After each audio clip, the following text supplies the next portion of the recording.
Commissioner of the National Hockey League, Gary Bettman. Bob Stauffer with you on Oilers Now. Think of, when you started back in 1993, and, I grew up with Ken Nichols, with Cal Nichols' son, and, Yep. Just how hard they had to fight during the days of, the SOS campaign when Peter Pocklington owned the team, and then the Edmonton Investors Group in 1998, and then Cal wanting Daryl Cates to be the guy, and the vision that Daryl had, and now the Oilers, because of the competitive balance that the league has in the Stanley Cup 2 years in a row, and the powerhouse that has become the downtown entertainment arena district. Is this about as good a possible situation as you could have envisioned, given where it was when you first came aboard as commissioner of the league, Gary? Well, if I would have suggested to you that this is what I envisioned, you would have thought I was crazy.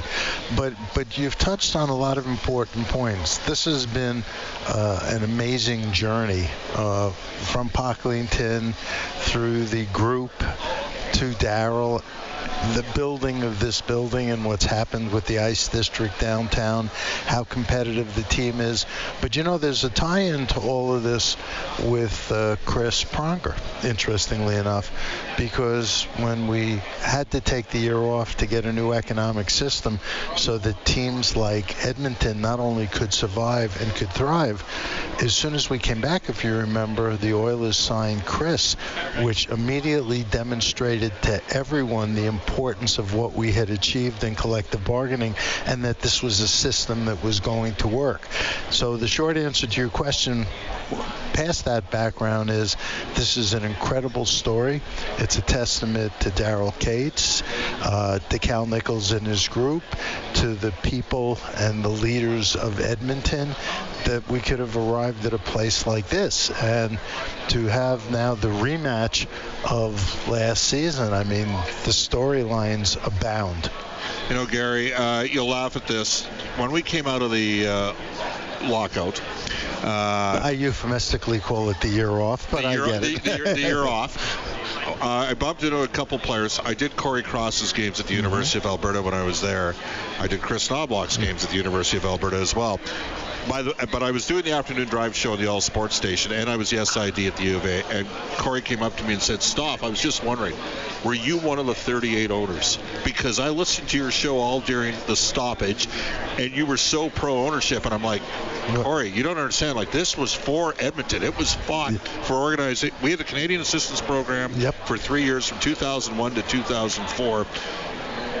Be honest with me. In your wildest dreams, could you have envisioned a scenario? I know we don't reveal necessarily who contributes and who doesn't contribute into revenue sharing, but Edmonton's become a fairly stable and strong organization in the context of the NHL. This is a great success story, and it's a testament to ownership and management and the players and the fans and the business community.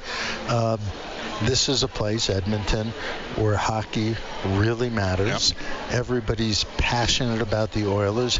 You can feel the buzz, being in the city right now. And it's an exciting time to be here. But what's also interesting is I'm reading stories, and at least for the next couple of weeks, the Oilers are Canada's team. Well, there might be some geopolitical situations as to why that has happened. Well, we've all heard tell. We were, as you know, Mark Carney is an Oilers fan. He follows some of us on Twitter. He may have appeared. He and I have been in touch. Yeah, he's a fan, and he was on the show. In fact, one of the other MPs referenced this show and Mark's appearance on the show.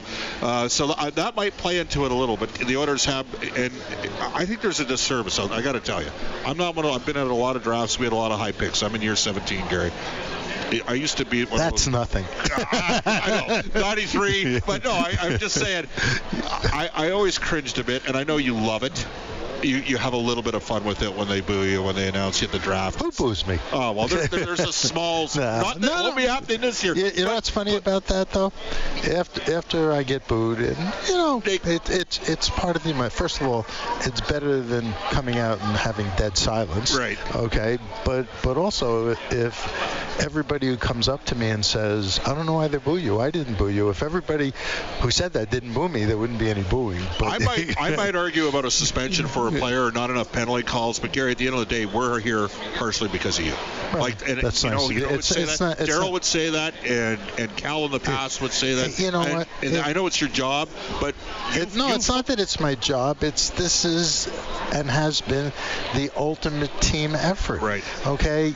Yeah. Well, was I a piece of it? Yes. But so many other people got us to this point, including Cal and Daryl and the mayor and Stephen Mandel at the time in which the deal was negotiated, and the premier. I mean, it all had to come together. And I was a part of it, but to say it was all me doesn't do justice. And frankly, it's all the owners, whether it was the Canadian Assistance Plan or revenue sharing. Right. Everybody recognizes the importance that a city like Edmonton has to NHL hockey. Gary, I know you have a press conference today at 4 o'clock. That. Yeah. We really appreciate you coming on the show here. Bob Stauffer with Oilers Now. But I look at, I wonder sometimes when we have significant things happen in our society, like a pandemic, if everybody gets to recalibrate and say, all right, the days of, there's no appetite, as an example, for stoppage and play. Right? And I know you're working on stuff, but I think if ever, I don't sense there's ever been a better time in terms of the relationship between the NHL and the NHLPA. Look, I was in Montreal for the game between Canada and the U.S. It was awesome. It was an incredible experience. I think am I overstating myself by saying this is about as healthy of a relationship as the league and the players have had? Absolutely correct. In my 3+ decades, the union has never had the same kind of leadership that we're seeing from Marty Walsh, not just the former mayor of Boston and the United States, cabinet level secretary of labor. He ran labor unions in Massachusetts. He believes in working together to grow for the benefit of everybody. He understands the importance of healthy teams in their communities. We've developed a very good relationship. We understand each other, and people shouldn't be worrying about a work stoppage. We're in good discussions. We've got another year to go. We're going to be just fine. And yes, the relationship is terrific and the best that it's ever been, and that's good for the game and it's good for our fans. And we've never had better players. We're all here because of the players. Players are sensational, and look at the Oiler roster. You were going through it with Chris Pronger. I mean, this team, this is a great team, as are the Panthers. Right. I mean, it's interesting when you look at the format, and we've had a great first 3 rounds. Right. I mean, it's been incredible, and everybody's saying, change has changed. We don't need to change anything. It's all good. But I think the 2 best teams emerged. It can't be debated. Right? This year. And the hockey has been entertaining and sensational. I think we're like at a point where not only are we averaging more than 6 goals a game in the playoffs, which is something we haven't done very many times in the last couple of decades.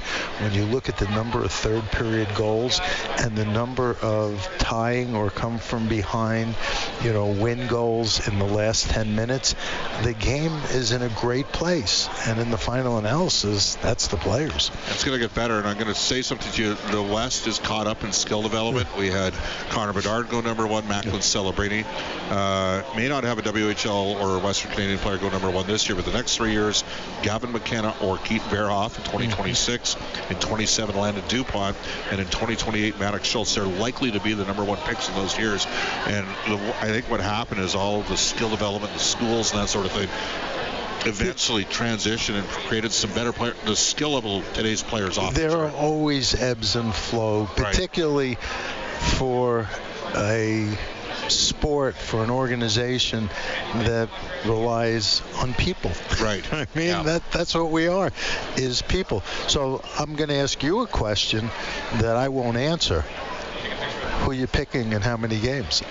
I'm very respectful of how well managed. I met Vinny Vale actually on the 85 reunion night. They're a very well managed team.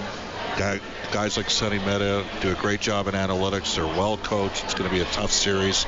And I, as a guy who works for the Oilers Entertainment Group, would never speak ill of another organization other than say, Gary, it's going to be a hell of a series, and that's what it's supposed to be. It should be.